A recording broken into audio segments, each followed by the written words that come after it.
Warning, Where Did the Road Go may cause the edges of reality to become fuzzy. This month's Where Did the Road Go is sponsored by the following awesome individuals: Greg Ross, Allison Cook, Super Inframan, 36 Dingo, and Michael Persinger. Thank you so much for helping make this show possible. Transmission start. Welcome to Where Did the Road Go? Join us as we wander off the path and explore lost history, consciousness, the paranormal, unexplained mysteries, alternative thought, and much more. We are present on the web at wheredidtheroadgo.com. Now here is your host, Seriah.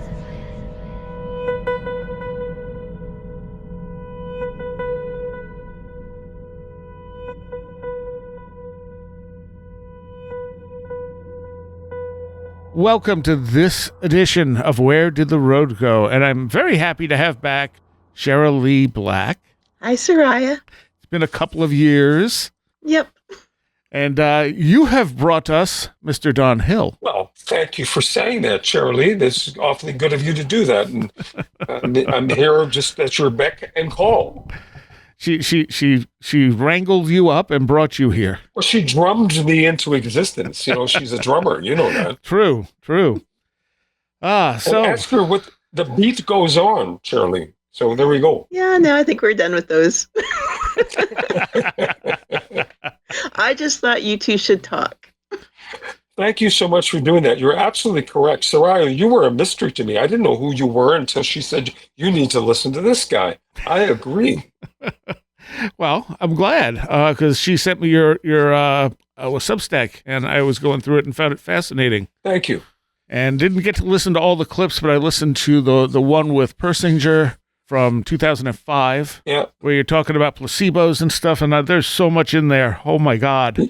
Yeah, it's true, and what's spooky for us who are aware of these things is that's a conversation from 20 years ago that sounds like it could have happened today. Yeah. So do you want to give people your background? My background is in Canada. I was a national host of the Canadian Broadcasting Corporation's radio service called Radio 1. So this, for American listeners, notably in New York State, this would be like an NPR station, National Public Radio, at a university, and for instance, and I was the host of a program called Tapestry. Some of my colleagues called it Travesty, because I was interested in religion. And more important, I was interested in ontologies, which is a fancy word for saying how people organize themselves around beliefs, rituals, which give rise to culture. So religion, which is often misunderstood as some guy ranting at you to give me money. Mind you, podcasters do that, come to think of this. True. Anyway, back to religion. The word itself, from the Latin, religion, means to bind community. Whoa, that's interesting. And I was in the Ideas Unit, which is often heard, again, on national public radio stations, a program called Ideas, which is a long-form documentary where you can travel with a story. If you have a question, you can follow it, even if it goes down a rabbit hole and pops out in unexpected places. Now, Ideas is still on the air. It's now in its 60th season, and I was part of that unit in Toronto at the time, 25 years ago. So that's a long-winded way to say I'm an old broadcaster with young interests. All right. Okay. And where in Canada are you? At the moment, I'm in Edmonton, which is the former petroleum paradise. Yes, this is the place where the forest fires are coming and choking smoke and all this kind of stuff. And but I've been here for a long, long time because I like the West. There's something about this place, which is, in terms of subtle energies, which I think we're going to talk about a little farther along in this conversation, that there are many places here in the West that are still relatively undisturbed and give way to non-ordinary states of awareness, whether you're aware of it or not. Now, how do you two know each other? Well, let's Cherylee start with that, because she's had a professional relationship, I should add, with Dr. Michael Persinger. And, well, Cherylee, you take it from there. Was it 2010 you first went to the lab? Yeah. Oh, yeah. That was my first year. Bill Roll basically introduced me to Michael Persinger's lab. And we should mention that Bill Roll, or William Roll, was at the University of West Georgia, where he had perhaps the only chair to investigate psychokinesis. Have I got that right, Cherylee? Do you remember him that way? I don't remember if he was the chair, but certainly he was a scientist there or something. Yeah. Yeah, I mean, he was at University of West Georgia, and he did a lot of he's the one who coined the term RS, Yeah. Really? Oh, okay. Well, I guess it wasn't just him. I'm trying to remember. It was a paper with an older researcher that term first came out, but he was one of the co-authors of it. Yeah, and he goes back, if I should mention, excuse me for jumping in as usual. Bill Roll goes back, I think he went to either Oxford or that other university in Britain, Cambridge. And Eileen Garrett, if any listeners are familiar with Eileen Garrett, she was a renowned psychic, 1940s, 1950s. Oh, yeah. And she also had a book imprint, in other words, a publishing house. And she was basically publishing work that couldn't find publishers. And it wasn't the flaky stuff, which everybody has read before. This is serious people talking about serious things. So when William Roll showed up as this PhD from a reputable university, she initially, Eileen Garrett, had given him money to investigate these things, but more important for other investigators, because of his credibility, to come out and say what they knew to be true, but they did not want to risk their credibility at their institutions. Right. Oh. And there you have it. Yeah. Okay. So you two were introduced by him? No, actually, I never met Don during any of my visits to Persinger's lab. Really, when I came across Don was I saw a listing for his Substack on Facebook, which I never go to Facebook. I'm only on Facebook because my mom is there. It's true. Yeah. I know. It's where old people go. Yeah. Yeah. I know. She's almost 90. Wow. But it was because I think the Parapsychological Association had posted something, and it had shown up in my feed on Facebook, and so I went and checked it out, and I thought, well, this is interesting because it was really it was nice listening to things that I hadn't heard from Michael Persinger, just talking about stuff very candidly that I kind of suspected, but when I was there, he was very, very formal. He was very concerned about how he presented himself, and I was a visitor, so it was a very different experience than I'm sure his students would have gotten. Well, this is interesting you bring this up. This comes up all the time, Cherylee, is that his formality. And I thank you for bringing that up. And do you mind if I crash in here and just add some detail here about this particular... This will take me about a minute. This is fun. Okay, I want to know, though, what did he wear when he mowed his lawn? Oh, okay, well, he actually wore a suit.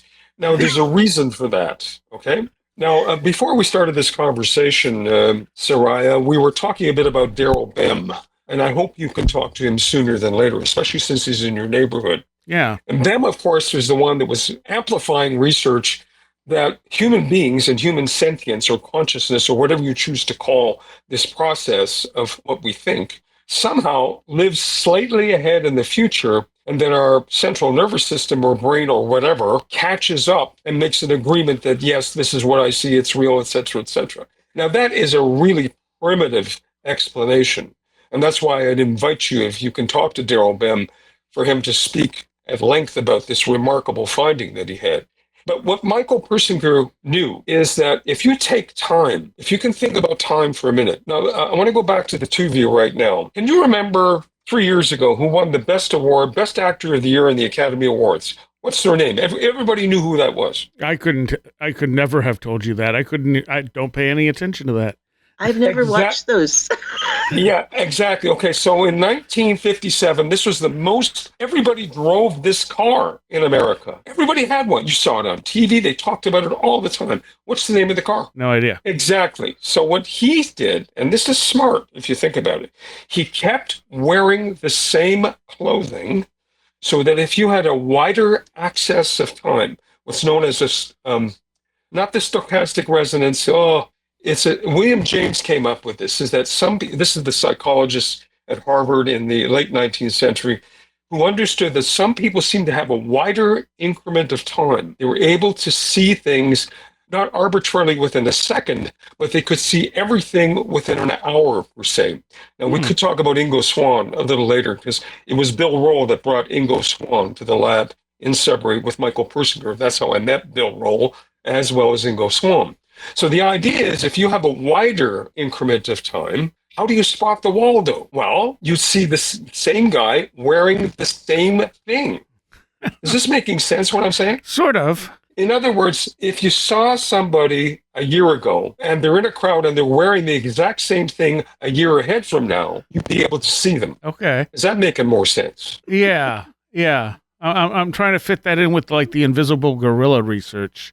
Well, that's my point, is that if your attention is directed towards something, right, and you won't see the gorillas walking through. That's true. However, if you direct attention to yourself constantly by wearing the same thing over a longer period of time, chances are you'll be able to spot that. And guess what an AI does? An artificial intelligence apparently does exactly what I just said. It looks for the things that escape our attention, but it's there. Okay. Does that feel a little bit better, or should you hit me with a stick? Well, you're a little far away to hit you with a stick. I'm sorry. Oh, no. They said that you have somebody there's the 51st state that's not that far. We should also start off, too, here at the beginning and tell people where your Substack is. So it's called Deadline, a Serial, and what's the actual address for it? Yeah, so it's my name, Don Hill, DonHill.substack.com. I'll repeat that, Don Hill, all one word, .substack.com. Okay. And I should mention, since we're doing a bit of a show here, can I do this? Okay. Yeah. You don't have to pay anything. Matter of fact, steal it. Send it to anywhere you want to go. There's a reason for that, and I think, Seriah, you're going to ask me, why would you say that? Yes, why would you say that? I mean, other than that this stuff should be disseminated. Because everything I just said a few moments ago is being used to build AIs as we speak. And before governance kicks in, my idea is everybody listening? Yes, I'm talking to you. Yeah, I'm in your ear right now. Are you familiar with the idea of epigenetic memory? What does that mean? Well, our DNA, our ancestors, like we have in our DNA, you, me, and everybody else that's listening, go way, way, way back in time. And certain mannerisms we have, individuals or otherwise, are dictated by our DNA. So it's the same with data in a way. So what I'm trying and attempting to do, and I think I am doing, is influencing the epigenetic data that is being used to build these AIs. So it doesn't have to be overt, like in your face. It just needs to be running under the hood, or at least that's what this is all about. Okay. Did that make sense? Yes. Yeah. I worry about these things. So let's just check in with Cherylee first. Cherylee, did that make sense? Well, it helps to explain a weird dream I had about Persinger last night. Oh, what was share? That? Yeah. Oh, no, you guys. Come on, you're being mean. Yeah, that's not fair. Okay, well, I mean, I'm trying to remember. Remember, I have a sick dog, so I've been getting up like 3 or 4 times a night with the dog. And although he's doing a lot better right now, thank goodness. Good. But when you wake up a lot, you tend to remember your dreams more, I find. Yes. I mean, I tend to remember mine anyway if they're more, I don't know, like certain ones just seem realer, you know? Yes. And so anyway, I had this dream, and Michael Persinger was in the dream, and he was explaining stuff to me about how it all worked. Now I'm trying to remember. Oh, right. Okay. So in the dream, I was absolutely convinced at the beginning of the dream that, you know, all this stuff with like Graham Hancock and and past civilizations, how there's these older technologies, and all the weird stuff at Skinwalker Ranch and everything. And the explanation in my dream was that all these old technologies were really very, very, very, very old video games and entertainment systems and commercial systems. that our ancestors had been neurally linked to these things. And that explained all the weird UFOs and weird stuff and strange aliens that we were really just hooking or, logging into old video games. And it made so much sense to me at the time. And Dr. Persinger was going, yeah, so that makes sense. Yeah, so that makes sense. And I'm like, yes, it does. And he goes, no, it's never that simple. You're completely wrong. He says, never, don't fall for it. Cherylee, I just have to amplify what you've just said a few moments ago. You mentioned Graham Hancock and sort of paleoarchaeology that's he's doing. I've been in contact with Graham again recently. He's just returned back from a pretty tough trip he had in South America, and I'll let him talk about it on his particular platform. But what you're saying is very curious and interesting with regard to these memories, these stories about sort of games that people played. So there was a book written by a Jungian, meaning Carl Jung, and not Neil Young, a Jungian psychologist who was asking the question, and he wrote a book called The Apocalypse, or something about the apocalypse. And he wondered out loud, considering all the crazy things that are going on in our world, is if we are in a game, and that if that was true, what if God is a teenager? Yeah. Yeah. Well, and part of the dream, because one thing that it explained to me was that how these things tend to be so reflective. These experiences seem very tailor-made and reflective, and apparently that was just the computer interface giving us what we wanted. Yeah. Unfortunately, it's true. There's some kind of recursiveness there, isn't there? Okay. But anyway, Dr. P told me don't fall for it. Interesting. I like video games as an analogy, but I don't necessarily think we're living in a video game. Well, it's not that we're living in it. It's that we're interacting with the technology from a very old communication and entertainment system. Entertainment and advertising system. That would be interesting. That's actually Nick Bostrom, if I can keep name dropping here, came up with a simulation hypothesis. Gee whiz, again, about 25 years ago. He's lately not on the hit parade because of the cancel crowd decided that what he was saying they didn't like based on something he had written in the 90s. Yeah. But nevertheless, Bostrom was onto something, is that we don't know. That's probably a critical piece right now. Yeah. Is that we are developing machinery, hardware that may be simulating what we have been experiencing, and we're reaching some kind of inflection point where that realization will be. And let me just throw this at you, because this actually happened. Is the machines have been suggested that they will be manufacturing a simulated environment that human beings will be operating or cooperating in. So it worked. What do you mean? Well, that's my point. It's a bit of a mind twist, but if you reframe the question, okay, it worked. So you're suggesting that's what we're in now? I'm not suggesting anything. I'm just saying that Kurzweil and company were talking about this when we were talking about it over the last few decades. There is a very, very, very, very smart person that I met, Amara Angelica, who is the co-writer of Kurzweil's work, if you've been following it over the years. She and I have been in contact with one another over the years. And real people, real smart people who are working with really big toys and lots of compute. What I mean by that is the ability to process tremendous teraflops of information moment by moment. And we're increasingly giving more and more compute to our machines right now. The suggestion is that, yeah, it worked, and we are building toward it. Now, I need to be quiet here and listen to your questions, because I'm going a little too far ahead of myself and saying, in my brain, I'm going, Don, you have to give them a lot of context here. Yeah, a little bit. Yeah, and just to be very honest with you, that's why I'm putting everything out. I am not editing, as you probably see. I'm leaving all the warts, the noise, the mindless trash some of the stuff that I've said over the years, and allowing, I'm saying, I don't even like listening to me sometimes. So, but in the space that we're in right now, which is radio broadcasting, it used to be, not that long ago, that we had to work in broadcast half hours and broadcast 1 hour. You probably remember that. And in the space of those hours and half hours, we had to build in advertising or other attention gathering things like promos. And so we came up with templates, and how to fit into that template required a certain amount of finesse and editing. Now, what we had to throw on the floor or throw out or whatever is what I'm throwing back in. That's what this is all about. I see. Okay. And how many posts do you have up so far? Is like what, 10 or so? It's up to 9 at this point. I started, and the content is very rich. I started this in mid-August on purpose. I wanted to see, like, who in their right mind starts something in mid-August when everybody's camping? Yeah. All right.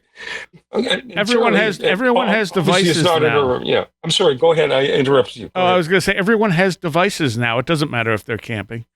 Yeah, and you're absolutely correct about that. There is no fall season anymore or spring season. It's 24/7. And I confirmed it, that what you're saying is true. The other thing was I wanted to find out, quote, who was out there, unquote. And that's how Cherylee came into my life. Thank you. Yeah, but I always find and connect people. It's just what I do.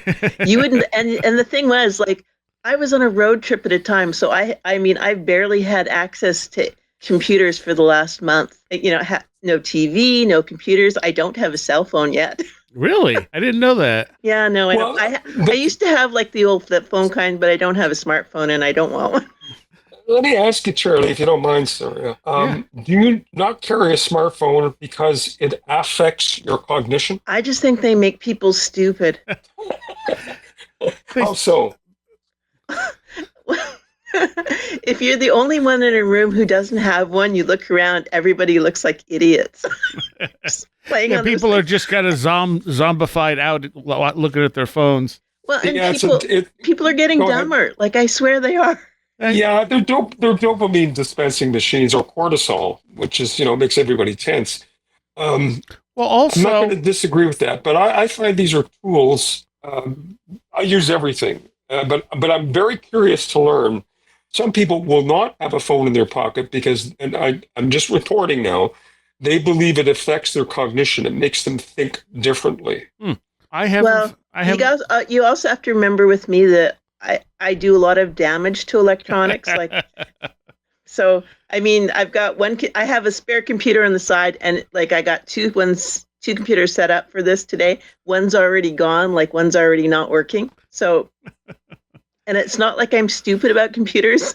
Right. Like I have a master's degree in science, so I can work a computer. Well, I remember one of the interviews we did about your near-death experiences. Yeah, those are hard. Yeah, you got to a point you're suddenly like, I have to go for a minute, I'll be back. And I thought you were just upset, but you said that, did you have LEDs around your computer that would light up when you started affecting things or something? Well, it's just the lights in our basement. We have LED, like those little ceiling lights. Oh, okay. And when they start flashing, you got to watch. And we've had like ball lightning inside the house. So you got to be careful when they start going. You got to calm down and just.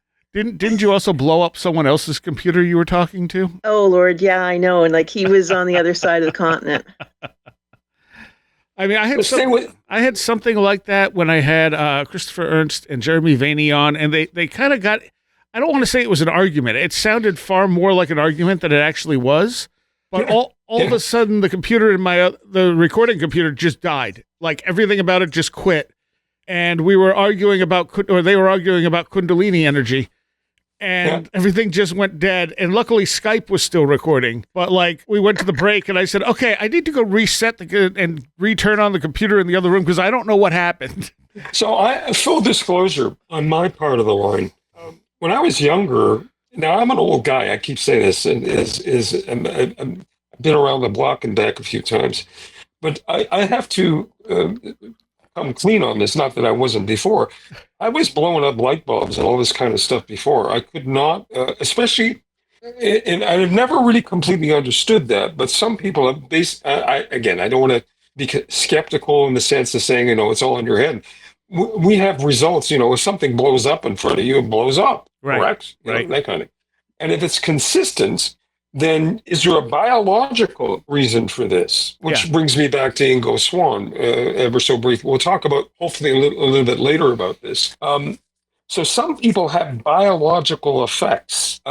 They transmit, so to speak. Yep. And other people are able to pick up on that by means and ways that we don't fully, completely understand, other than anecdotally or what has been recorded over and over and over and over again by people in antiquity as much as we are in this conversation. So I got to ask Cherylee this, right? Are you a danger to society? There have been times in my life when I worried that I was. I mean, at one point, I asked Dr. Persinger if I could be cured, and he actually did suggest cures for it. But he said it would take away all of how I experience the world and make me normal, which he did. In some ways is good. In some ways, I would just miss seeing the lights around people and things that Bill Roll had cautioned me and said that I probably get a lot more information that I use in my daily life than I realize. Yeah. What did he suggest? It could be like cutting off my leg. What did he suggest? Let me just amplify a bit more what you're saying, and I don't mean that as a pun. Okay, I'm glad that Bill Rowland and Michael Persinger, by the way, it's not with Persinger, it's Ger. Like just a correction. Okay, and it doesn't matter. You say what we're talking about the same person. I don't want to sound like I'm some kind of stiff person from somewhere else. But anyway, what I want to get at is the formality that Michael Persinger had, and I will be talking about this a little bit later. He comes from a family, I talked to his sister, where a member of the family was a renowned psychic in the community. Yeah, that is the other thing is Michael Persinger had a stutter, and the formality of his speech, he had to overcome that. And so the stiffness sometimes, or the formality, is a man who is, I only detected it when he was under a lot of stress. That's later on in the story, especially toward the end of his life. But that's where that formality comes from. And when he's speaking to you in a very direct way, as he did, he is not saying things or didn't say things to you to make you feel better, so to speak. He's telling you that you have a gift that's very rare, and you might want to remember that before you give it away. Yeah. So I understand that now, but at the time, I was afraid I was going to hurt people. Yeah, you thought it was a curse. And so a lot of people came through the lab, similar to your story, but different.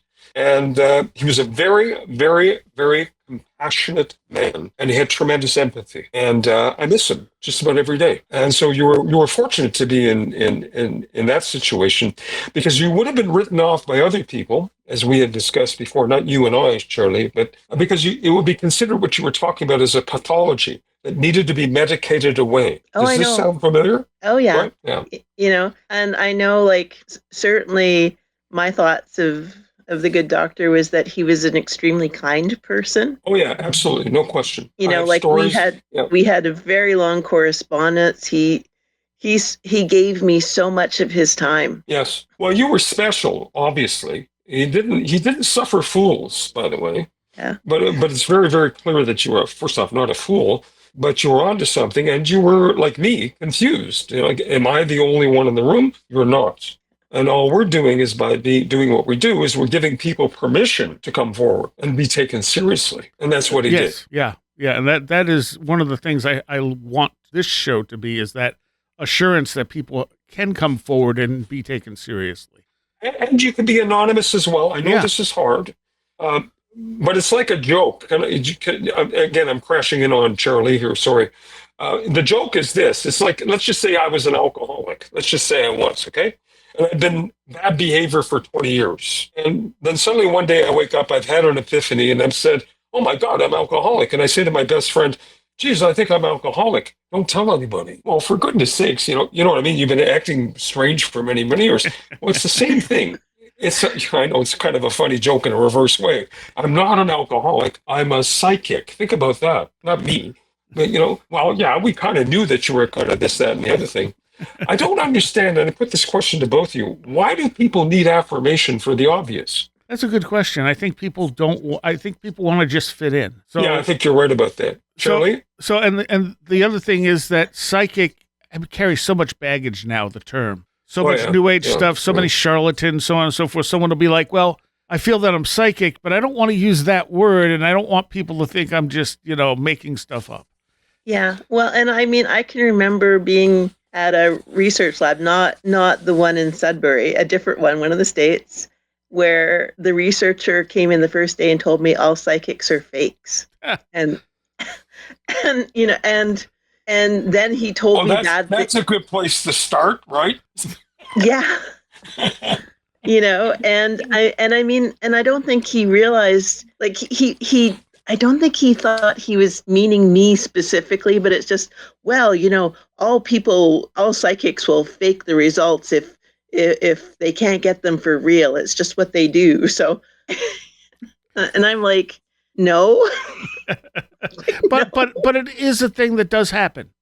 It can happen, yes, and that's why you do proper experimental design. I mean, Right. That was something I studied in university. I mean, that's a thing. It's a thing. Yeah, You so put controls. let's just shuffle sideways for just a moment, okay? So if you and I, Cherylee, and I don't know enough to speak of you, Seriah, but I can gather from your interests that you've, at the very least, have been around what we will call people who are exceptional in the sense that their intuitive powers are quite remarkable. And that's a lot of gobbledygook to say that if you and I were in the old world of Tibet, and I'm talking about the current Dalai Lama, who actually has a person who is considered the state oracle, ORACLE. Yes, the state-sanctioned psychic. Now, part of my research or my job when I was the host of a program called Tapestry, as I mentioned earlier in our conversation today, was I was speaking to a lot of monks and lamas and people who are high-end meditators. Now, the people who came out of Tibet in 1959, who walked out with the Dalai Lama in 1959, we here in Canada, and you asked earlier before we started our conversation why I'm in Western Canada, is in Canada, those monks who were stateless with the Dalai Lama, some of them were brought to Canada and settled in southern Alberta. These are geshes, or these are highly realized monks, and in some cases, rinpoches. These would be called reincarnated monks, or tulkus, to use the technical language. And they settled in southern Alberta, which is north of Montana, for those of you who are imagining the map as we speak. And so I was lucky, but you make your luck, to encounter some of these folks in the 1970s, before I took this job and had this job, rather, in Toronto. And I learned a few things along the way. What I learned was that if people like yourself, Cherylee, and myself would have been recognized in that particular society as being not just astute, but gifted. And just like concert musicians who are known as prodigies, we would be trained to be in service later on. So the state oracle is a person who is trained because of their, and I'll use the word psychic, not as a pejorative, but as a psychic ability to inform the Dalai Lama on issues that come to his attention every once in a while that will affect the peoples of Tibet. So in that society, we would have been set aside and trained and moved along the continuum. The only other person I know that has had this kind of conversation that we're having right now is Ingo Swann. And in some respects, he was trained as well, too. But that came through painting and art, and something called the Transcendental Painting Group in particular, which grew out of New Mexico and the Southwest. Anyway, that was a long-winded rant, and I hope that was interesting. It was. No, it was. And I would certainly say, I mean, most people I know either do music or art. You don't get a lot of people who do both. And I actually did both. I mean, I paid for my art degree by playing drums. So I would spend about half of my year, in my late teens, early 20s when I was going to university. Like, part of the year I would spend playing drums. The other part was landscape painting. Yeah, full disclosure, I'm the same but different. A bluegrass musician when I was young, but gypsy jazz, and also played in a concert orchestra, meaning youth orchestra. And along the way, I've found that those particular skills, if you can play, for instance, in a string quartet, say you did, you notice that these guys don't talk to each other. They talk to each other with their eyes, Follow their eyes. If you watch, there's this wunderkind right now. His name is Billy Strings. Yes, you can watch him play, but watch where he looks at the other musicians. It's astonishing. There's another conversation going on there. Yep. And it's without, you can amplify what I just said, Cherylee. So I'm not crazy about this. Is it the same with drumming? Is it the same with drumming? Oh my gosh, yes. Well, particularly like most of my drumming in the military, because I was a military drummer, like I did, I've played in a lot of different kinds of bands throughout my life, but particularly when I did military drumming, it was with pipes and drums, and the pipe major and the lead drummer, they have to have this almost psychic connection. Yeah. And if it doesn't work, like you'll see that they'll pair people up in these jobs in the military, that if the pairing doesn't work, the band sounds awful. It just never works. Oh, and I was one of those ones that, even though like at the time, I don't think there was any other women doing it. Certainly there was none that did the first course in it. And the thing that made it work for me, I might not have been the best drummer, but I was really good at making that connection, and which made me a very valuable drummer. Could you talk a bit more? And again, it's again, full disclosure, Seriah, this is the first time Cherylee and I have actually talked to one another. So I have a number of questions, if you don't mind. Cherylee, repetition. Can we talk a bit about repetition? Let me just give you, I don't know what this is going to sound like, but let me do this.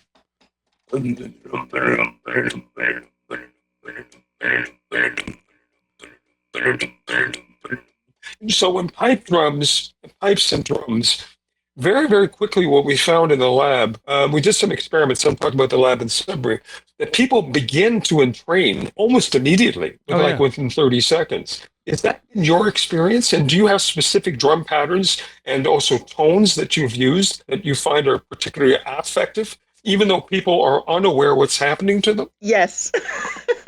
Yeah. I mean, it's been a long time since I've talked about that.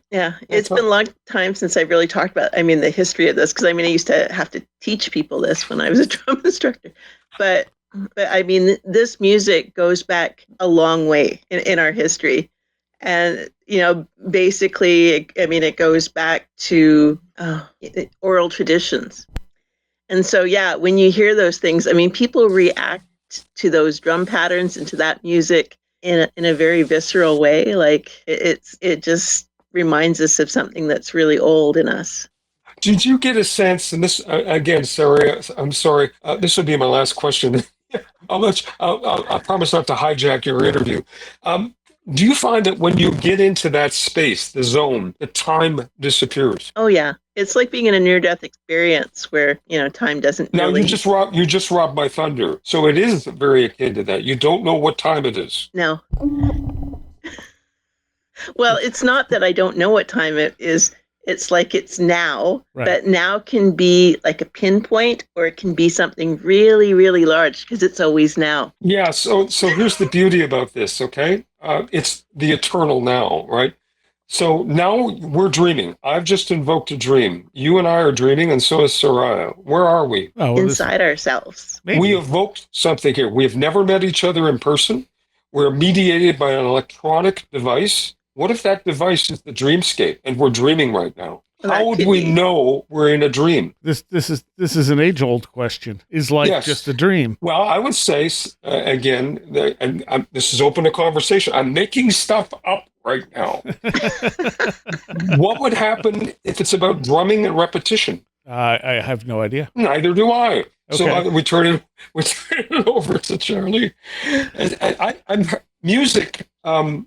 Did you hear music when you were in a near-death experience? Yes, but it wasn't like music here. But it was probably closer to the kind of music like from pipe bands or from, traditional bands. Stay with that for a moment more. Could you hum, and I've done this with somebody before, could you hum at least something that you can recall? Just a note or something. I'm going to make a calculated guess in a moment about what that hum is. No, I don't want to do that. No, okay, I'm not asking you to do this. So I'll tell you what I did. In Arizona, near Sedona, for those of you who are of a certain age, you'll remember the pink Jeeps that used to be going around in the Sedona area. And the chief executive officer of the Pink Jeeps was a guy that was a friend of my friend. And I'll talk about this later in my particular Substack, so I won't bore you with the details. But he heard a frequency, a tone, which freaked him out. And I hummed. I said, was it this tone? And it was a particular tone in, I think it was C, the key of C. And it freaked him out. And I said, well, that tone, that sound is associated with that place. It's indigenous and it's not necessarily talked about all the time. But when you hear that sound, it has to do with an environmental trigger. And it's not about wind going through the sandstone.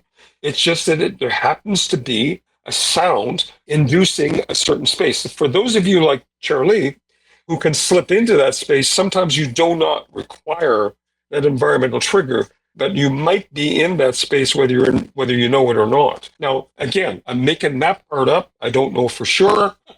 Well, I'm looking forward to hear from other people who may have had those similar experiences and might want to ask me about what the sound they may or may not have heard, because I've had the luxury of travel all over North America, a lot like Graham Hancock, but to investigate what Michael Persinger had turned me on to is the geophysical qualities of spaces that seem to put people into non-ordinary states of awareness.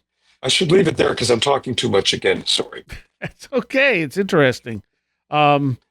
Music, I mean, I've done shows on this. Music has such a visceral effect on us. Oh, you bet. Yeah. And, sound in general, but music, I mean, and I think there was and part of the Invisible Gorilla thing is that they were talking about the Mozart thing where play Mozart for your babies to make them smarter.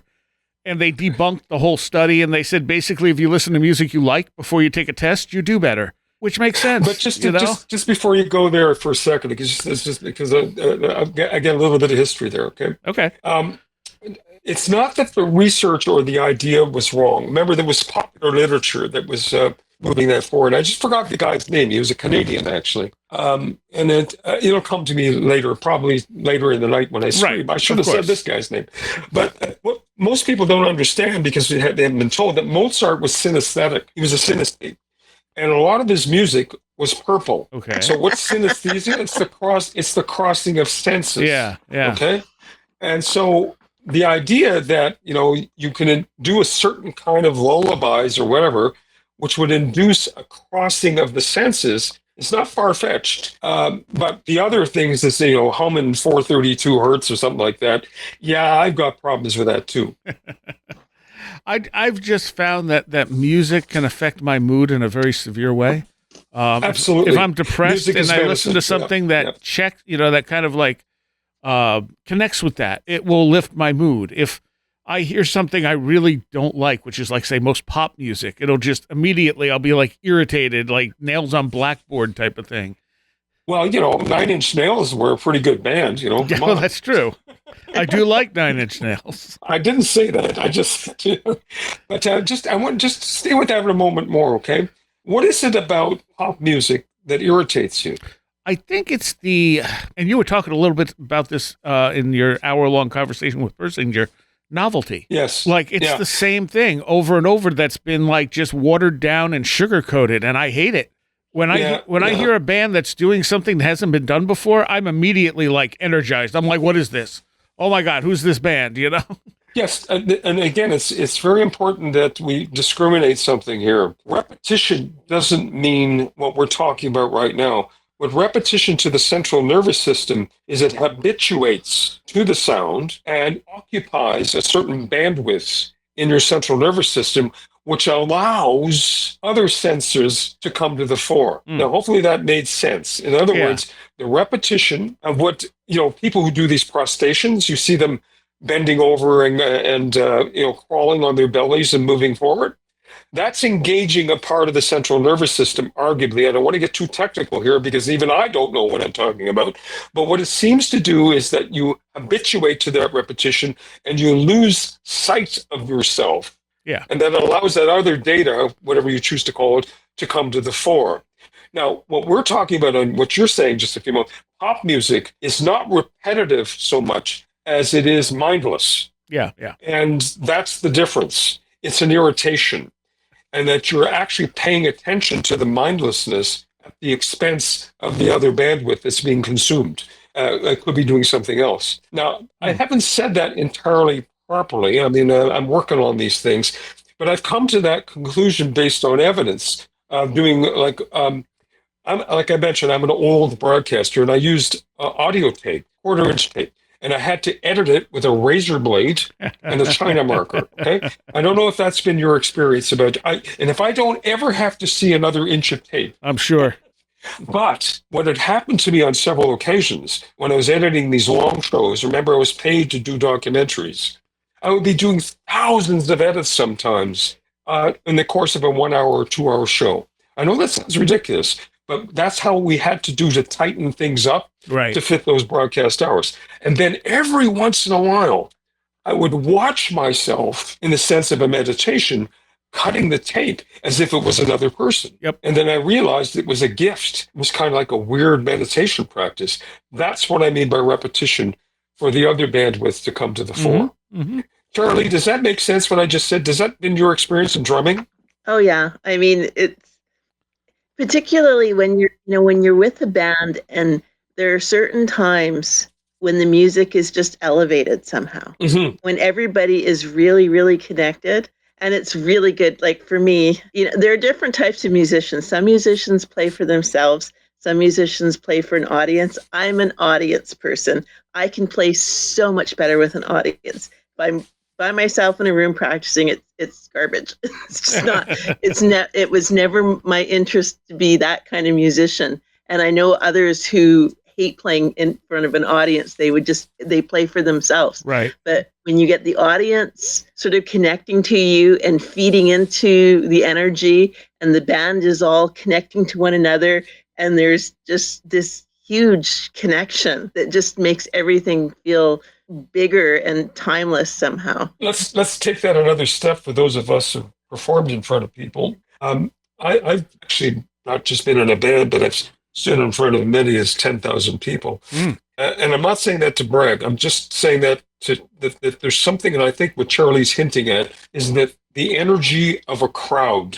And what happens is, it's like starlings, okay? Is suddenly it's not just an organization, it's not individual people, it's actually a personality of a crowd that you're riffing with, that you're engaging with. You're in a kind of a weird tango, whereby the partner, which is the crowd, and you, the other individual in the tango, are in this kind of nervous, dangerous dance sometimes. And when it's done right, it's something else emerges that's not accounted for by the crowd, or for that matter, you, the individual that's engaging the crowd. And I don't know what to call that. The best thing I can say, and maybe Cherylee can chime in on this, is anybody that plays keyboards, and Bach, Johann Sebastian Bach, two-part inventions. That is, what jazz players would know as syncopation. Okay, left hand is doing a melody very distinct, and the right hand is doing a different melody that on their own you can play.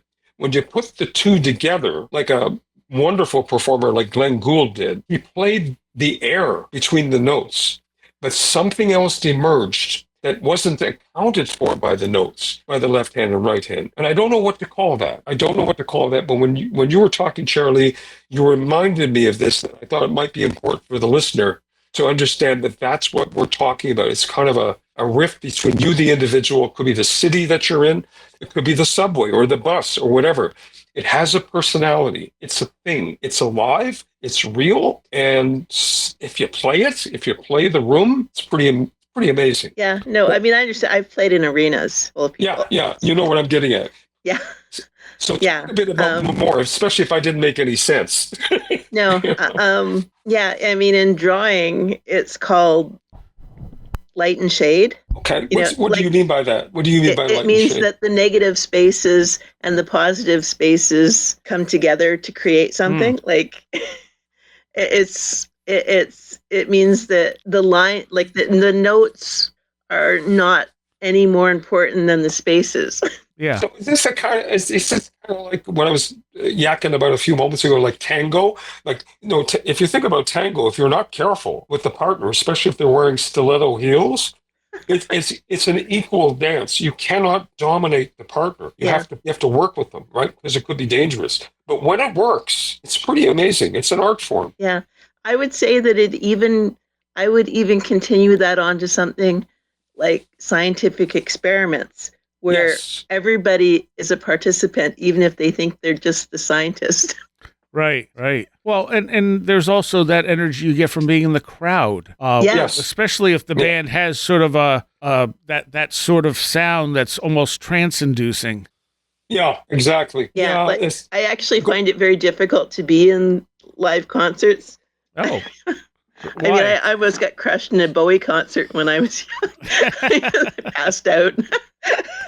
But I mean, you get certain bands that will use lighting and things like that combined with that, a very loud sound, very almost ritualistic sort of sound, and it becomes entrancing. Yeah, and also just to stay again on track with this it's releasing your endogenous, meaning your internal biochemistry.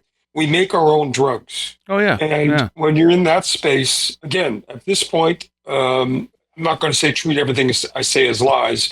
I'm just saying is that this is probable. Right? Sure. And Michael Persinger and I did a paper a long time ago, which again is on the Substack, about is it possible or probable that the pineal gland, which is in the center of your brain, is releasing dimethyltryptamine or DMT when it's induced through these kind of ritual practices, which we're talking about right now. Yeah. In other words, we make our own drugs. And the answer is, again, probably. Now, I did see some research that said the pineal gland doesn't actually create DMT, but it's created in the lungs. Yes, because all our bodies are DMT. There's nothing really on the planet that doesn't have DMT in it. That's the beauty. However, the relationship for the pineal gland, blah, blah, blah, more blah, blah, blah, and triggering the release of endogenous DMT, there's some kind of relationship there. And whether it's the lungs or, for that matter, your ears or your nose, or who knows, we don't know. But we do know that people do have very rich experiences that seem to echo what DMT induces. Yeah. It is I agree. Yeah. We got to take a break, but we will be right back. I was just starting to I'm getting wound up here. Quick mid-show break and a recommendation. I should say contact info and a recommendation. So contact info can all be found at wheredidtheroadgo.com. There's all kinds of stuff there. There's shows all the way back to the very first one. There's some old book reviews. There's links to all the social media, from Facebook to X to Discord, and much, much more. You could also become a patron for only $3 a month. It helps out immensely to keep this show going. You just click on the big Patreon link. There's also a link tree up there if you want to check out my other stuff, like my music show, The Last Exit for the Lost, or any of the photography stuff I've done, and that links to everything as well. As for recommendation, I'm going to go with Alien Earth. I just watched the series, and it's not exactly what I expected, but on its own, it's really good. And it's not quite as dark as most of the Alien movies. It's less about the xenomorphs and more about ideas of consciousness, really. So I really liked sort of the questions they asked and the way they asked them and the way the whole thing played out. I really hope it gets a second season. Apparently the guy who did it has like 3 or 4 seasons planned, so hopefully it'll get renewed, because I feel like you just kind of got the introduction. You got the intro chapter, and now the main part of the story is about to start, and a lot of times they never get to continue, and that sucks. All right, that's my recommendation, Alien Earth. And again, don't expect it to be like Alien or Aliens or any of the Alien movies. It's very different. And like I said, the focus is not on the xenomorph, but boy, do they have some cool aliens in that thing. All right, back to the show. Welcome back to Where Did the Road Go? And we're talking with Dawn Hill, and we have a returning Cherylee Black, finally. Hi, Seriah. We have talked about having you back, and it just never materialized. Well, I was open to it. She's back. She's back. It's about time. Yeah, I know you were open to it. Things just weren't working out in life. Yeah. Oh, you mean it's the 90s again? So, man, there was something I wanted to talk about. and I've lost it. So let's talk about novelty, because that was really interesting in your conversation with Persinger, how the brain seeks out novelty. And I don't know if everyone's brain does. It seems like a lot of people want the same over and over again. Like they don't like novelty. Well, let's just unpack a bit of what we mean by novelty.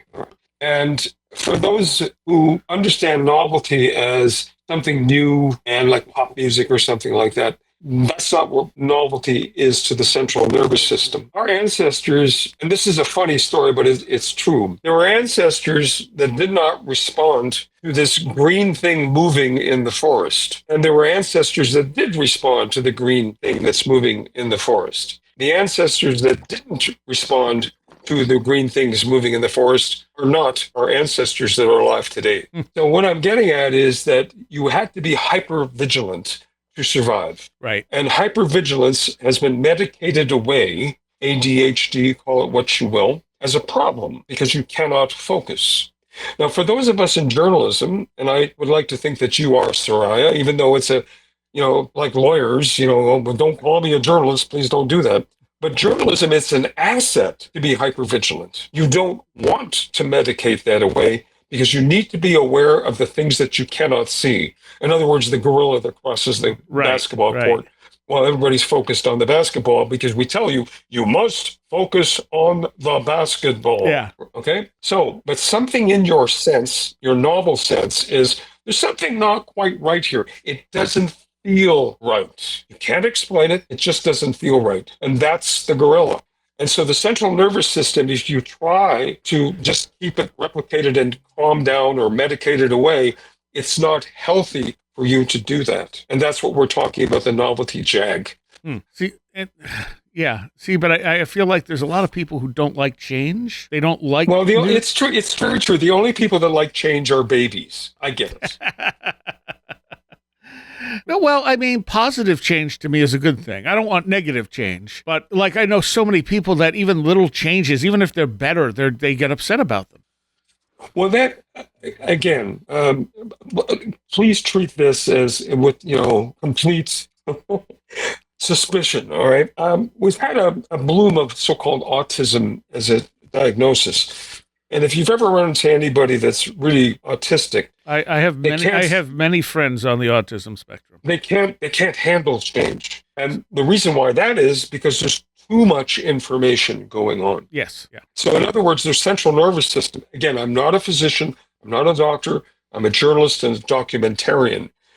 I'm just reporting to you what I've seen and evaluated over the decades. So do not treat this as medical advice, okay? But generally speaking, it's too much information. Their central nervous systems are overwhelmed with data. Right. And I think that's what Cherylee was talking about earlier, is all these people wandering around with phones in their face, oblivious to, walking in front of cars and stuff like that. That's a cause for alarm. I agree with that. And of course, autism being a spectrum, everyone is a little bit different and is affected differently by it too. Absolutely. No question. But, what you just said reminds me of, people I know who are artists. Very few of them drive. And I always wondered I hate driving. I do have a license, but I do not like driving. And I started asking other artists when I was in art school, why do we not like driving? Why don't you like driving? I know why I don't like driving. And it's all the same answer. It's too much information. It's just it's overwhelming. Yeah, let me add to that from, I've talked about Ingo Swann a bit. I will be releasing my entire conversation with Ingo Swann, which is very unusual because we did not talk about Stargate, or Stargate rather. We did not talk about remote viewing. We talked about art. Isn't that already up? And also, in particular, transcendental art, notably from the 1920s and 30s. It's a long conversation. I think you'll enjoy it. I'll put that up probably in about a week or two because I have to put some other stuff up. Wait, isn't that up already? A 3-minute clip from that conversation. Okay. Yeah. So you get a taste of it, but the longer conversation, I have to prep it in a way. Otherwise, it's just what are these guys talking about, right? Okay. So, all right. And I think you understand. And the beauty about what we're doing is that we have an hour and a half to talk about things as opposed to 20 seconds. Right. A clip, right? So just back to Ingo and driving, okay? Ingo Swann did not drive a car. And the reason why he didn't drive a car, he told me, is because he could not be certain that the road he was looking at was the road of the now, or a road that was there, or the road that's going to be there. Mm. That makes so much sense. Yeah. And I'm glad that it makes sense to you. And I'd like you to amplify it. And there's that word again. Why does it make sense from your perspective, Cherylee? Oh, I don't Aside even know from the moose in Canada running in the middle of the road.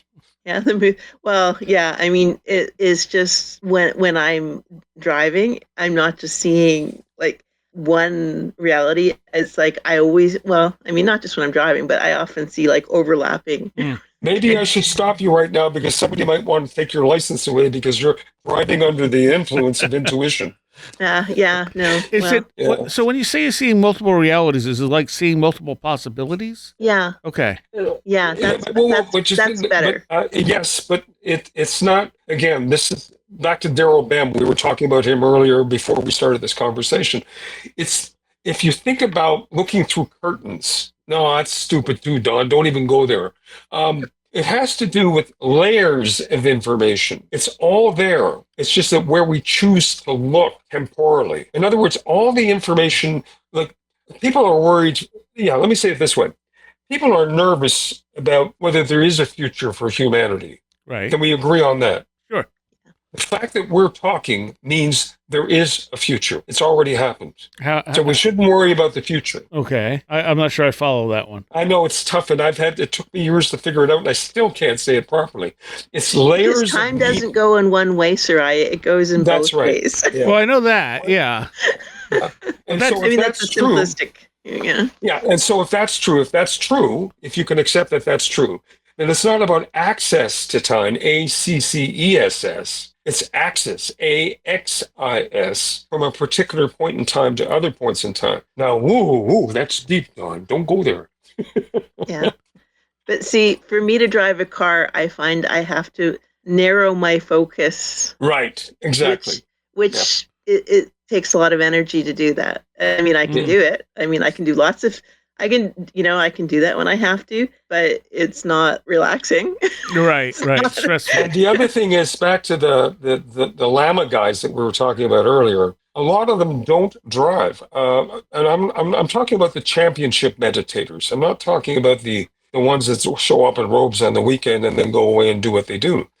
The guys that I met, predominantly guys, and also women as well too, by the way, they couldn't drive. It was just too much for them. Well, we've been kind of weaving around this subject, but what are your thoughts on free will versus like fate or a static universe or whatever? All right, so I'm gonna give you a T-shirt. When it comes to free will, you have no choice. So we shouldn't get hung up on that too much because it's one of those things that will cause us to run around in circles and not see it from the outside, perhaps. Again, investigate this for yourself. This is what I believe based on what I've been looking into. I'm not asking anyone to believe anything. I'm just asking you to take a look, find an experiment that is replicable if you can make one. This is how I had the luxury, and it was a luxury to have the friendship, but also be a researcher with Michael Persinger for many, many years. You get lucky sometimes, but you make your luck. So that's my point, is these ideas of free will, back to Daryl Bem, among others, who've investigated this. We seem to make a decision, the central nervous system, whatever that completely is, that agrees with what has already happened. Again, long-winded research on that. Some of it's been supported, by the way, by an unusual experiment that took place with the U.S. military, and notably the Air Force, that was concerned about their pilots not being able to, or your pilots, because I'm speaking in America right now, not being able to respond fast enough to the machines that were operating quicker. And what they found was, again, I'm doing this from memory, so I might not have this completely right. They found that some pilots, for reasons that we don't completely understand, intuitively knew what Wayne Gretzky, the hockey player, used to say, where the puck is going to be, right, faster than the machine. But does that imply lack of free will, or does that imply that, as we just said, things move both ways in time? Well, some people might say it's the collapse of the wave function. I mean, Schrodinger, among others, has said that, a physicist, is that at any given point in time, if you can imagine a Rubik's Cube for just a moment, and you'll see that there's different sort of, or a tic-tac-toe grid. So let's just say it's the tic-tac-toe grid, and you've got the center point, and you'll see at any given point there, you have a number of choices that you can make. And then the grid changes as you make that choice, or the so-called collapse of the wave function. I'm not going to say the word quantum, but I just said it. All right. But what I'm getting at is that we may have been coming at this problem from a logical direction that is not meant to be logical. We have many, many, many choices, and some choices we've just made right now in this conversation. I choose to take this conversation seriously. I could make light of it. We could laugh at it. I have a choice that I can make like that. The conversation might be terminated really quickly. You could say, well, what's that? That's culture. Is that free will? I don't know. But what I'm getting at is that in the machine world that we're about to inhabit, the artificial intelligences that we're hearing so much about, at any given point in time, there's a parallel compute that's going on, and that compute is making a decision from many, many, many, many decisions it could have made. Is that free will? That's a good question. And that's the one we're going to find out about probably next, if we've been hearing the reports, and anybody that's used these things like ChatGPT, that's the stuff that's visible right now. Right. Can you imagine what's going on under the hood for things that we don't have access to yet? But I think no matter how much you develop it, it still is working off an algorithm. It's still basically a program. And I don't know that we're programs. I think there's But we are programs. Okay, I'm sorry, I jumped in all over. Excuse me. No, go ahead. Well, we are, okay, you have a heart, you've got lungs. That's the hardware. Kidneys. We are an aggregate of hardware we put together, and we call it a human being. Yes, but also whatever consciousness is. It's troubling. It's troubling. If you take that down to the minutia, right down to the so-called cellular level, these are little machines, like starlings, that put themselves together, and we call it your leg or whatever. Again, I have to keep saying this crazy statement. Do I sound like a madman? Well, it's called alien intelligence theory.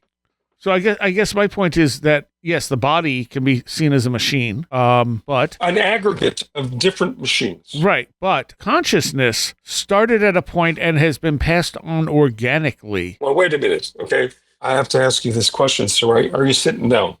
Is consciousness a thing? Is it an it, a noun, or is it a verb, a process? That is a very good question. It might be both. So let's just say it is both and not both. How can we even address this question without understanding what led to it, in the sense that you and I'm having errors passing over my vocal cords. If I didn't have vocal cords, what would I do? I'd probably create a text to whatever it is. It's machines. This doesn't make me happy saying this, by the way, in the sense that we might be porting ourselves into a machine consciousness. But let me throw this into the ring, okay?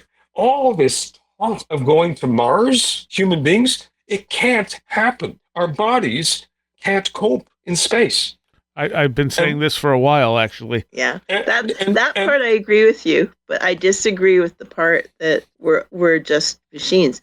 Our bodies might be, but I think we're more than our bodies. Yes. Well, I didn't say that as a negative. I'm not saying, I don't want anyone to think that, oh, your body is a machine, and that's not what I'm saying. I'm just saying, if we're going, humanity, whatever that is going off planet, then we're going to have a hybrid human. We're going to have to manufacture a human sentience that is going to be working with machines. Why do I say that? Except for one thing. I gave a talk, and I talk about this later. I was in 2017, I was in Moscow giving a talk. I was an invited talk at the Institute for Mathematical Problems of Biology. Yeah, there is such a thing. And what those guys were investigating over the years was what we will call anomalous cognition. And the reason why they were doing that over the years was because in the Russian space program, they're cosmonauts who have the world record for being in space, or subspace, as we call it. I'm near Earth orbit. Right. We're coming back a bit bonkers, crazy. And the reason why, the Russian space program took enormous risks as opposed to NASA. Right. Okay, and even NASA had some problems, as we well know. We don't have to go there. So these guys were very, very interested when I said the following. I said, at the time, it's 2017. This is before all this craziness is going on in the world. I I said, well, listen, if you guys are still looking at going to Mars as, some kind of thing that you'd like to do, and why wouldn't you? The red planet. When you send in your cosmonauts, make sure you send a shaman with you from Yakutia, which is the Central Plains and next to Mongolia. This is where shamanism sort of grew out of. And the guys, pencils down, eyebrows up. And I said, the reason why you send a shaman is because when you're outer space and, the gamma rays are doing what gamma rays do to the body, at least you'll know and have the satisfaction that a shaman knows how to be lucid inside a hallucination. Yeah. And so that's what I meant by machines. It will probably be a machine-human hybrid of some sort, another aggregate, a prosthetic device. Otherwise, it's just like Solaris, the Stanislav Lem novel, whereas you approach, everybody will just go crazy. Now, arguably, you could say we here on Earth have gone a little crazy, but I'll leave it at that. I think, though, that we're also connected to the Earth in a way that may make it very difficult for us to leave in any form. I think you're right. I think it's impossible to leave without a serious cognitive decline. I mean, they've talked about things like kidney function dropping when they're in near Earth orbit, and how that they may have to put astronauts on dialysis. But it's like, okay, that's still near Earth orbit. You're still within the magnetic field of the planet. Yeah, you got that exactly right. And this is not something mean or untoward. Human beings, we're curious. We would like to, but we also know that we don't understand even the bottom of the oceans that we have. Yeah. Because of the incredible forces on our bodies. I don't have to go into details. There are some people have lost their lives playing that particular game. So we're in a kind of an interesting moment. It's a great time to be alive. Think about it. We may be at the end of an era or the end of an error, depending on your point of view, and we're on to something completely new, and we have no idea where we're going, but that's where we're headed. One of the things you mentioned along with the God helmet was the octopus. I'm not familiar with that. Yes. Okay, so Stanley Coren, who is a technologist and is also a dear friend of mine, built a modified motorcycle helmet or a snowmobile helmet in our country. I thought it was a skidoo helmet, yeah. Exactly. Yeah. And had solenoids built on either side over the ears and the temporal lobes in particular. That's the God helmet, okay? And it induced not just non-ordinary states of awareness, of which I had, a longer story short, is I had experienced what I thought was a ghost in the Rocky Mountains of Canada, and in a lab thousands of kilometers or miles away from where I experienced the ghost. I saw the ghost again, but more important, I felt the fear of the ghost in a laboratory setting. And I had concluded right then and there, well, that's it. It's all in my head. It's an environmental cue, but not so fast. Right. And that's the subsequent conversations and recordings that I've made over the decades. The octopus is different in the sense that you have a band, like a halo, if you think about it, over as if you were wearing a cap, and it circles circumcerebrally the top of your head with 8 solenoids. And those 8 solenoids are repetitive transcranial stimulation with very, very, very, very low pulses of electromagnetic fields in a very specific pattern, moving clockwise and then counterclockwise. That's the difference between the octopus and the snowmobile helmet known as the God helmet. Okay. And what's the difference in what they stimulate? Well, I'm sorry, go ahead, Cherylee. You want to say something first? Well, no, I knew a little bit about the octopus because I had seen there's a video on YouTube where Ingo Swann talked about how he didn't like the God helmet, and he thought it was a horrible device and he didn't like it. And I asked Dr. Persinger about it, and he said that Ingo Swann had never worn the God helmet. He had worn the octopus. Yeah, and what they did with the octopus is they were basically able to turn his psychic ability on and off a bit. Oh. Yes, and that's my point. Whether you and he didn't like it. No, he hated it. I was there. I was in the room. Not only hated it because you see, Charlie, you said earlier in our conversation about an hour ago that you were offered the opportunity, per se, to basically turn off your gift, okay? Yeah. And Ingo's gift was turned off. Yeah, that would be bad. And he was lost without it. Yeah. And so how that works is, without getting into, again, I have I actually have these devices. I have the original devices, and some of which I've loaned out. For instance, Dean Radin, who's doing a replication of some experiments. Dean is probably well known, Institute of Noetic Sciences, and Right. he's like us. He's the old guy. We're dogged. You can call us names and call us stupid and call us we still see these anomalies and we're just curious. That's what it is. We're driven by our curiosity.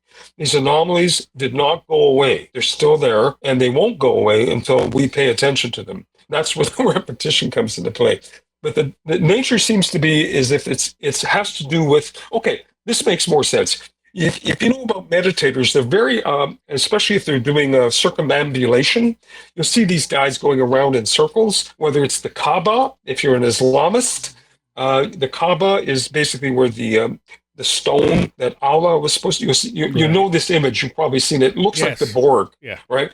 And people are going in a very particular direction. I'm going to ask the two of you, what direction are they going in? I don't remember. You can see it in your mind right now. Clockwise? Yes. What would happen if they went counterclockwise? Exactly. Well, that's Windershins. That's bad.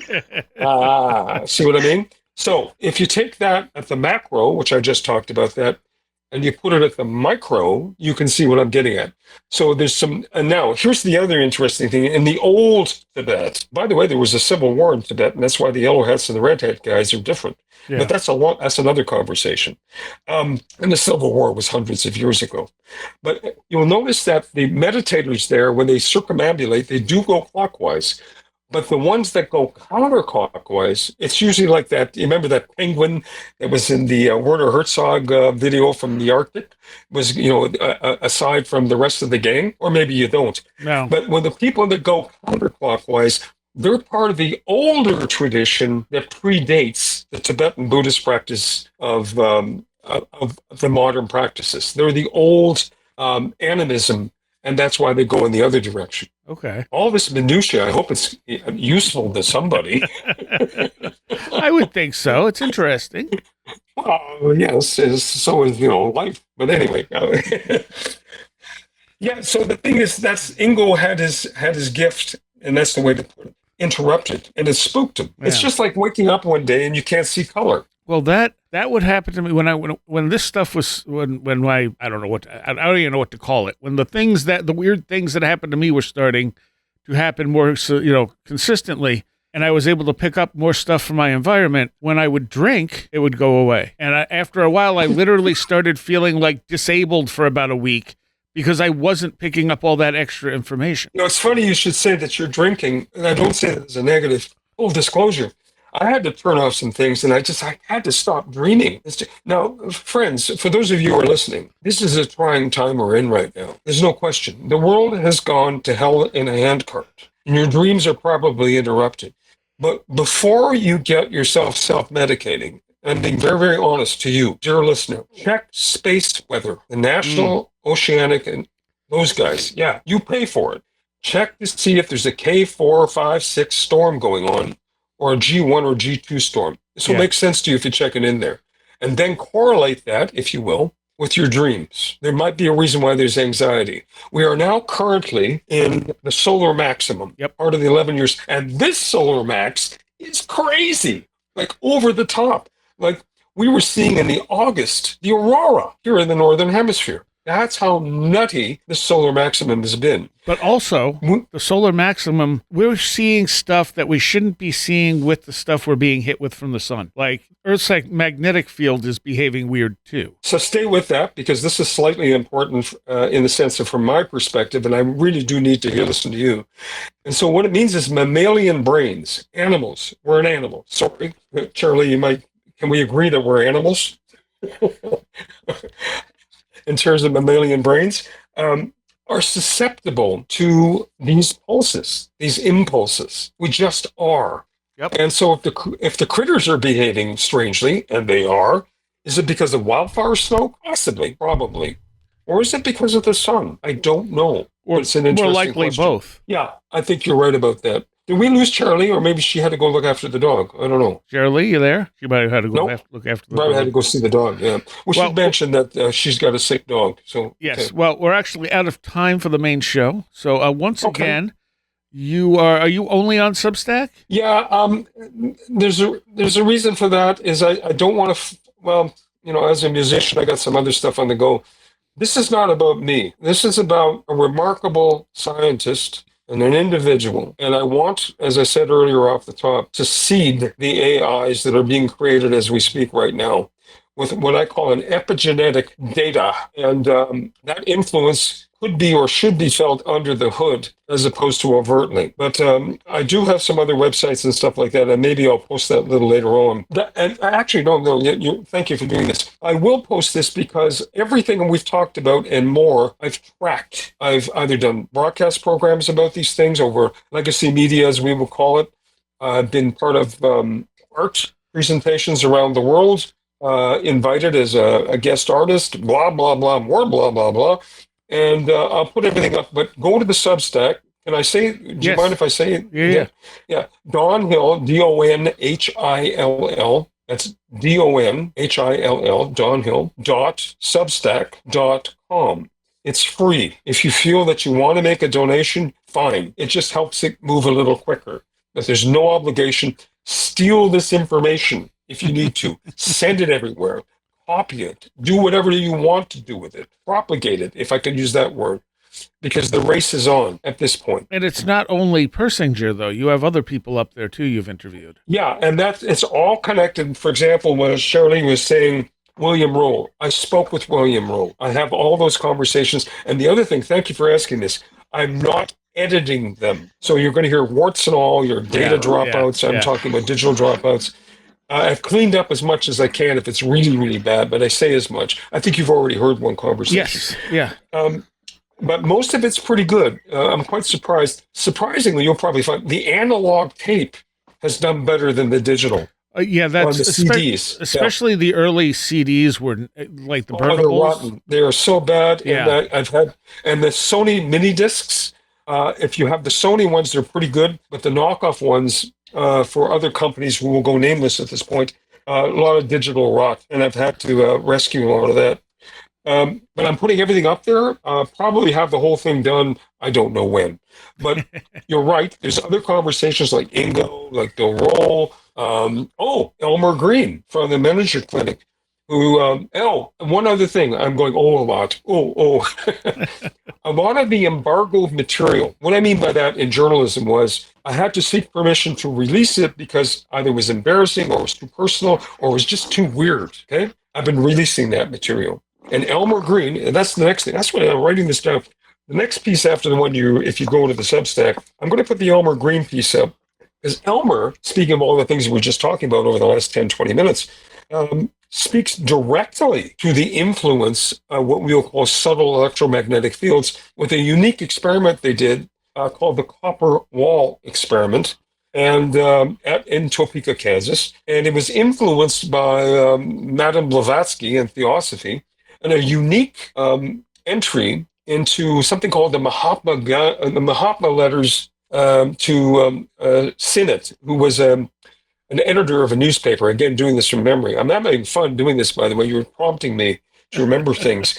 And that particular experiment was a person who was a meditator was sitting with a magnet over their head on top of glass blocks in front of a copper wall, a polished copper wall, and all kinds of really, really, really odd, anomalous, you mentioned sparks of light and stuff like that, but more important, anomalous cognitive effects. And Elmer talks about that in what was initially an embargo conversation before he released the paper. And it's wild. And this is like 1993 that he's talking. Well, all right. Well, we got to stop here and we'll continue this conversation in the Patreon. I hope so. And listen, thanks very much for this. I enjoyed this as much as I'm really quite happy to hear that people like yourself are risking these conversations because they were career killers at one time. I want to take a moment here to thank all of my Patreons. Because of you, this show still survives. And it is because of you that I intend to keep going with it. So I want to give a special shout out to those of you who are pledging $10 or more.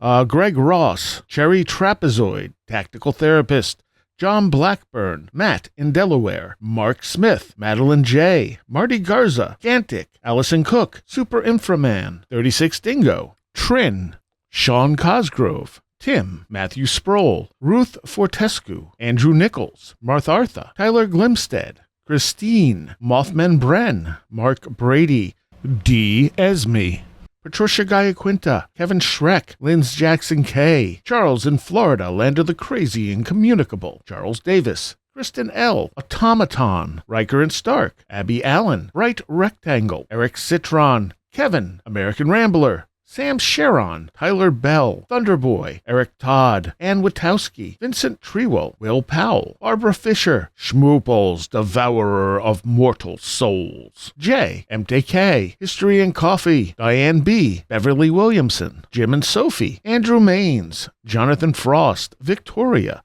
John Bracken, Paul Jeffries, Janet's Planet, Ron Dupre, Laser Printer Jam, Perry Peters, Varosh K, MJ Armstrong, Jack Huntington, Laura McLean, Stacy Sherwood, James Lindsay, Linda from Michigan, Billuminati, Strange Stories with the Seeker and Skeptic podcast, Mark Shoemaker, Ron Dupre, Will Cherry, Seed Person, The Ghost Story Guys, Liam Huddock, Harold, Annabelle Smith, Caroline Walker, TDT Skunkworks, Craig Sagastumi, Colin Karras, and Matthew Brown. Thank you all so very, very much for the support. I hope you enjoyed that conversation. There is a Patreon segment coming along with this as well as we continue our conversation, which could have gone on for a very long time. We'll definitely have him back. And I'm glad to have Cherylee back on the show, because as I said, it's been way too long. As far as patrons go, I'd like to welcome a couple new patrons. John Michael, who was on the show a few weeks ago, as well as Shannon Taggart. Welcome to both of you, and I hope you enjoyed the extra content. I know Michael has been corresponding with people, so you can talk to him on there if you have any questions or comments for him. He is very available to interact. I decided to use lyrics here as my quote for the end of the show, coming from what I consider one of the perfect albums, one of the most perfect albums ever made, Fear of God's Within the Veil. It came out in 1991, yes, on Warner Brothers Records, and they had no idea what to do with it.